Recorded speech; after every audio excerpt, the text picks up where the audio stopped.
ನಮಸ್ಕಾರ ಸ್ನೇಹಿತರೆ, ಭಕ್ತಿ ವೈಭವ ಯೂಟ್ಯೂಬ್ ಚಾನಲ್ಗೆ ತಮಗೆಲ್ಲರಿಗೂ ಸುಸ್ವಾಗತ. ಸ್ನೇಹಿತರೆ, ಇಂದಿನ ವಿಡಿಯೋದಲ್ಲಿ ಇನ್ನೇನು ಕೆಲವೇ ದಿನಗಳಲ್ಲಿ ಅಂದರೆ ನಮ್ಮ ಹೊಸ ವರ್ಷದ ದಿನಗಳಲ್ಲಿ ಮಂಗಳವಾರನೇ ಸಂಕಷ್ಟಹರ ಚತುರ್ಥಿ ಬಂದಿದೆ.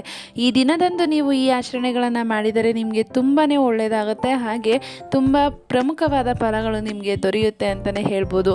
ಹಾಗೆ ಈ ಒಂದು ಸಂಕಷ್ಟಹರ ಚತುರ್ಥಿನ ಯಾವ ಹೆಸರಿನಿಂದ ಕರೀತಾರೆ, ಯಾವಾಗಿನಿಂದ ಪ್ರಾರಂಭ, ಹಾಗೆ ಇದಕ್ಕೆ ಏನು ಮಾಡಬೇಕು, ಯಾವ ಆಚರಣೆಯನ್ನು ಮಾಡಬೇಕು ಸಂಕಷ್ಟಹರ ಚತುರ್ಥಿಗೆ ಅಂತ ವಿಡಿಯೋ ಮೂಲಕ ತಿಳ್ಕೊಳ್ಳೋದಕ್ಕಿಂತ ಮುಂಚೆ ದಯವಿಟ್ಟು ಚಾನಲನ್ನು ಸಬ್ಸ್ಕ್ರೈಬ್ ಮಾಡ್ಕೊಳ್ಳಿ. ವಿಡಿಯೋ ಇಷ್ಟ ಆಯಿತು ಅಂದರೆ ವಿಡಿಯೋಗೆ ಲೈಕ್ ಮಾಡಿ, ಶೇರ್ ಮಾಡಿ, ಕಮೆಂಟ್ ಮಾಡಿ.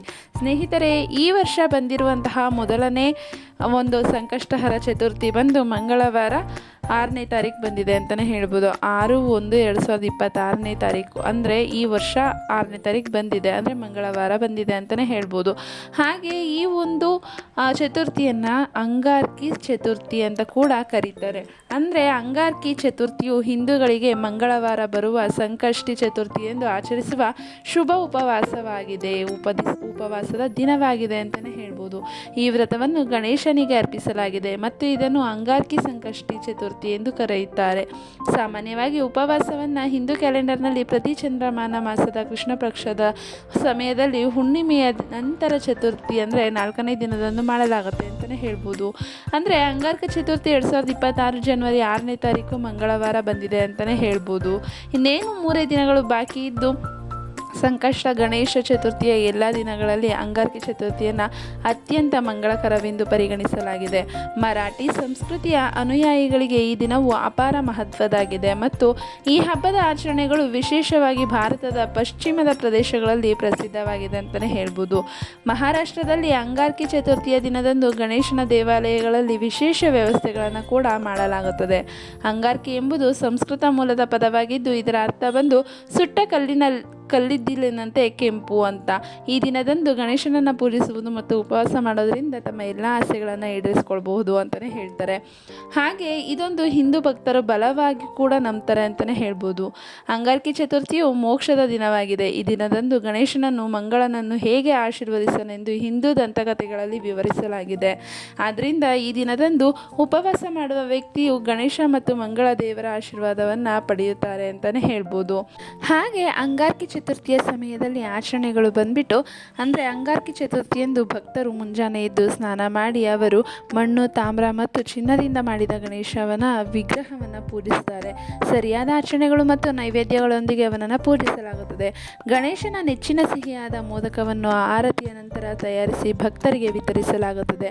ಹಾಗೆ ಅಂಗಾರಕಿ ಚತುರ್ಥಿಯ ದಿನದಂದು ಭಕ್ತರು ಗಣೇಶನನ್ನು ಮೆಚ್ಚಿಸಲು ಕಟ್ಟುನಿಟ್ಟಿನ ವ್ರತವನ್ನು ಕೂಡ ಮಾಡ್ತಾರೆ. ಹಾಗೆ ಕಟ್ಟುನಿಟ್ಟಿನ ವ್ರತವನ್ನು ಮಾಡಿ ಸಂಜೆ ಚಂದ್ರನನ್ನು ನೋಡಿದ ನಂತರ ಕೊನೆಗೊಳ್ಳುತ್ತದೆ. ಇಡೀ ದಿನ ಒಂದೇ ಒಂದು ಧಾನ್ಯದ ಆಹಾರವನ್ನು ತಿನ್ನದೆ ಅವರು ದಿನ ಕಳೆಯುತ್ತಾರೆ ಅಂತಲೇ ಹೇಳ್ಬೋದು. ಕೆಲವರು ಹಣ್ಣುಗಳು ಮತ್ತು ಸಾಬುದಾನ ಕಿಚಡಿ ತಿನ್ನಲು ಅನುಮತಿಸುವ ಭಾಗಶಃ ಉಪವಾಸವನ್ನು ಸಹ ಆಚರಿಸ್ತಾರೆ. ಉಪವಾಸದ ಸಮಯದಲ್ಲಿ ಅತಿಯಾದ ದ್ರವ ಸೇವನೆ ಅಥವಾ ವೀಳ್ಯದೆಲೆ, ಬೀಜಗಳು ಅಥವಾ ತಂಬಾಕು ತಿನ್ನುವುದನ್ನು ಕಟ್ಟುನಿಟ್ಟಾಗಿ ನಿಷೇಧಿಸಲಾಗಿದೆ ಮತ್ತು ಅದು ಉಪವಾಸವನ್ನು ಮುರಿಯುವುದಕ್ಕೆ ಸಮಾನವಾಗಿರುತ್ತೆ ಅಂತಲೇ ಹೇಳ್ಬೋದು. ಹಾಗೆ ಅಂಗಾರಕಿ ಚತುರ್ಥಿ ವ್ರತವು ಚಂದ್ರನನ್ನು ನೋಡಿ ಗಣೇಶನ ಪೂಜೆಯನ್ನು ಮಾಡಿದ ನಂತರ ಕೊನೆಗೊಳ್ಳುತ್ತದೆ. ಭಕ್ತರು ಗಣೇಶನಿಗೆ ಅರ್ಘ್ಯ ಅರ್ಪಿಸಿ ನಂತರ ಶುದ್ಧ ಸಸ್ಯಾಹಾರಿ ಆಹಾರವನ್ನು ಸೇವಿಸುವ ಮೂಲಕ ತಮ್ಮ ಉಪವಾಸವನ್ನು ಕೊನೆಗೊಳಿಸುತ್ತಾರೆ. ಭಕ್ತರು ಈ ದಿನದಂದು ಚಂದ್ರದೇವರನ್ನು ಶ್ರೀಗಂಧದ ಪೇಸ್ಟ್ ಅಂದರೆ ಅಕ್ಕಿ ಮತ್ತು ಹೂಗಳಿಂದ ಪೂಜಿಸುತ್ತಾರೆ. ಹಾಗೆ ಈ ದಿನದಂದು ಗಣೇಶನಿಗೆ ಸಮರ್ಪಿತವಾದ ವೇದ ಮಂತ್ರಗಳನ್ನು ಪಠಿಸಲಾಗುತ್ತದೆ. ಅಂಗಾರಕಿ ಚತುರ್ಥಿಯಂದು ಚಂದ್ರನ ಬೆಳಕಿಗೆ ಮುನ್ನ ಗಣಪತಿ ಅಥರ್ವಶೇಷವನ್ನು ಓದೋದು ಬಹಳ ಪ್ರತಿಫಲದಾಯಕವಾಗಿರುತ್ತದೆ. ಈ ದಿನದಂದು ಗಣೇಶನನ್ನು ಸ್ತುತಿಸುವ ಭಜನೆಗಳು ಮತ್ತು ಧಾರ್ಮಿಕ ಸ್ತೋತ್ರಗಳನ್ನು ಸಹ ಆಡಲಾಗುತ್ತದೆ ಅಂತಲೇ ಹೇಳ್ಬೋದು.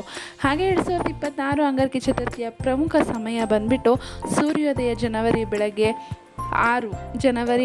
ಬೆಳಗ್ಗೆ 7:13 ಸೂರ್ಯೋದಯ. ಸೂರ್ಯಾಸ್ತ ಬಂದ್ಬಿಟ್ಟು ಜನವರಿ 6 ಸಂಜೆ 5:51 ಆಗುತ್ತೆ. ಚತುರ್ಥಿ ತಿಥಿ ಜನವರಿ ಬೆಳಗ್ಗೆ 6ನೇ ತಾರೀಕು 8:02, ಹಾಗೆ ಜನವರಿಯ ಸಮಯ 7 ಬೆಳಗ್ಗೆ 6:53 ಕೊನೆಗೊಳ್ಳುತ್ತೆ ಅಂತಲೇ ಹೇಳ್ಬೋದು. ಹಾಗೆ ಅಂಗಾರಕಿ ಚತುರ್ಥಿಯ ಮಹತ್ವ ಬಂದು, ಅಂಗಾರಕಿ ಚತುರ್ಥಿಯ ಮಹತ್ವ ಮತ್ತು ಆಚರಣೆಗಳನ್ನು ಗಣೇಶ ಪುರಾಣ ಮತ್ತು ಸ್ಮೃತಿಕೌಸ್ತುಭದಂತಹ ಧಾರ್ಮಿಕ ಗ್ರಂಥಗಳಲ್ಲಿ ಉಲ್ಲೇಖಿಸಲಾಗಿದೆ. ಸಂತೋಷದಾಯಕ ಮತ್ತು ಸಮೃದ್ಧ ಜೀವನಕ್ಕಾಗಿ ಭಕ್ತರು ಈ ದಿನದಂದು ಗಣೇಶನ ಆಶೀರ್ವಾದವನ್ನು ಪಡೆಯಲು ಪೂಜಿಸುತ್ತಾರೆ. ಹಿಂದೂ ದಂತಕಥೆಗಳ ಪ್ರಕಾರ ಗಣೇಶನನ್ನು ಬುದ್ಧಿವಂತಿಕೆಯ ಪರಮ ಪ್ರಭು ಮತ್ತು ಎಲ್ಲ ಅಡೆತಡೆಗಳನ್ನು ನಿವಾರಿಸುವವನು ಅಂತ ಕೂಡ ಕರೀತಾರೆ. ಆದ್ದರಿಂದ ಗಣೇಶ ದೇವರನ್ನು ಪೂಜಿಸೋದ್ರಿಂದ ಜನರು ತಮ್ಮ ಜೀವನದಲ್ಲಿ ಅಡೆತಡೆಗಳನ್ನು ತೆಗೆದುಹಾಕಲು ಮತ್ತು ಸಮಸ್ಯೆಗಳನ್ನು ಕಡಿಮೆ ಮಾಡಲು ಸಹಾಯ ಮಾಡುತ್ತದೆ. ಅಂಗಾರಕಿ ಚತುರ್ಥಿ 6 ತಿಂಗಳಿಗೊಮ್ಮೆ ಸಂಭವಿಸುತ್ತದೆ ಮತ್ತು ಇದನ್ನು ಅತ್ಯಂತ ಉತ್ಸಾಹ ಮತ್ತು ಸಮರ್ಪಣೆಯಿಂದ ಆಚರಿಸಲಾಗುತ್ತದೆ. ಅಂಗಾರಕಿ ಚತುರ್ಥಿಯಂದು ಪವಿತ್ರ ಉಪವಾಸವನ್ನು ಆಚರಿಸುವ ವ್ಯಕ್ತಿಯು ವರ್ಷವಿಡೀ ಸಂಕಷ್ಟಿ ಗಣೇಶ ಚತುರ್ಥಿಯನ್ನು ಆಚರಿಸೋದ್ರಿಂದ ಪಡೆಯುವ ಪ್ರಯೋಜನಗಳನ್ನು ಕೂಡ ಪಡಿತಾನೆ ಅನ್ನೋ ನಂಬಿಕೆ ಇದೆ ಅಂತಲೇ ಹೇಳ್ಬೋದು.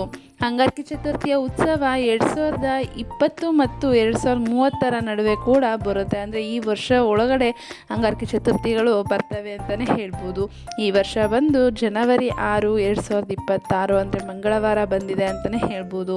ಸ್ನೇಹಿತರೆ, ಈ ವರ್ಷ ಬಂದಿರುವಂತಹ ಅಂಗಾರಕಿ ಚತುರ್ಥಿಯನ್ನು ನೀವು ಆಚರಿಸಿದ್ದೇ ಆಗಿದ್ದಲ್ಲಿ ಜೀವನದಲ್ಲಿ ತುಂಬ ಸಂತೋಷದಿಂದ ಇರ್ತೀರಾ. ನಿಮ್ಮ ಕಷ್ಟಗಳೆಲ್ಲ ಕಳೆದು ಗಣೇಶನ ಕೃಪೆಗೆ ಪಾತ್ರರಾಗ್ತೀರಾ ಅಂತಲೇ ಹೇಳ್ಬೋದು. ಸ್ನೇಹಿತರೆ, ಈ ಒಂದು ಮಾಹಿತಿ ನಿಮಗೆ ಇಷ್ಟ ಆಗಿದೆ ಅಂತ ಅನ್ಕೊತೀನಿ. ಇಷ್ಟ ಆಗಿದ್ರೆ ವಿಡಿಯೋಗೆ ಲೈಕ್ ಮಾಡಿ, ಶೇರ್ ಮಾಡಿ, ಕಮೆಂಟ್ ಮಾಡಿ. ಕಮೆಂಟ್ ಬಾಕ್ಸ್ನಲ್ಲಿ ಜೈ ಗಣೇಶ ಎಂದು ಕಮೆಂಟ್ ಮಾಡಿ.